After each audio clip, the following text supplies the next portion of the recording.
अध्यात्म में आप ये जानते हैं, उससे जो खतरनाक राक्षस होते हैं वो मनुष्य रूप में एक परिवार में बसते हैं और उनका काम होता है कि परिवार को नेगेटिविटी में ले जाए। उनका एक ऐसा संयोग होता है, वो पैदा इस तरीके से होते हैं कि उनका जो स्वभाव होता है वो दैत्य वाला होता है। इसको भी टैकल किया जा सकता है स्ट्रैटेजिकली, आध्यात्मिकता से। जो सबसे खतरनाक राक्षस होता है वो हर मनुष्य में बसता है और उसका काम होता है आपसे गलती करवाना। तो आप आज अपने मतलब कोई भी व्यक्ति अपने प्लेजर के लिए, अपने फ़ायदे के लिए आज एक गलत काम करता है और उसको पता होता है कि ये कभी न कभी रहस्य उद्भेदन होगा और मैं जो है ख़त्म हो जाऊंगा, लेकिन वो करता है। ये अपने अंदर का राक्षस है। इस राक्षस को आप पकड़ लेते हैं अगर आप साधना करते हैं तो इस राक्षस को आप गलती नहीं करने देते। okay. उस मिडिल कैटेगरी के बारे में बात करें, वो बहुत खतरनाक होती है।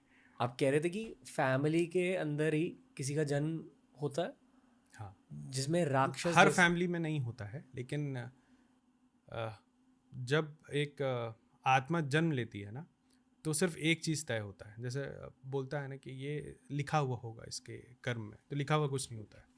आपके जीवन में हमेशा ऑप्शंस रहते हैं आपके पास। तय करके आत्मा सिर्फ ये आती है कि मैं इस माँ के कोख से जन्म लूँगा और उसके हिसाब से मेरा कर्म जो है निर्धारित हो जाएगा। अब किसी को अध्यात्म करना है तो वो किसी ऐसे परिवार में जाएगा जिसके आसपास मंदिर हो या मठ हो या माँ बहुत पुजारी हो, पिता बहुत पुजारी हो। किसी को क्राइम करना है इस जीवन में, बैलेंस होना चाहिए ना कर्म, तो वो एक ऐसे माँ के घर में जाएगा जिसके घर में कोई क्रिमिनल हो। ठीक है ना।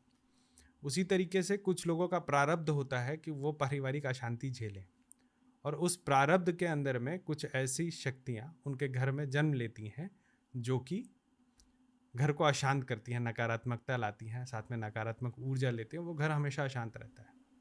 तो फिर आध्यात्म के मार्ग से उसको जो है शांत किया जा सकता है। जिस घर में एक भी आध्यात्मिक व्यक्ति होगा, टॉक्सिक लोग वहाँ नहीं टिक पाएंगे। जो टॉक्सिक होगा वो भी न्यूट्रलाइज हो जाएगा। पर ये आइडेंटिफाई कैसे करते हैं किस चीज़ को? कि आपके ही आसपास, आपके ही परिवार में किसी राक्षस का जन्म हुआ है? वो एविडेंट होता है। जिसको देख के मन में अशांति आ जाए, आप समझ जाओ कि ये हमारे परिवार का राक्षस है। उनका पिछला जन्म क्या था? जो अभी राक्षस हुए, कुछ भी हो सकता है।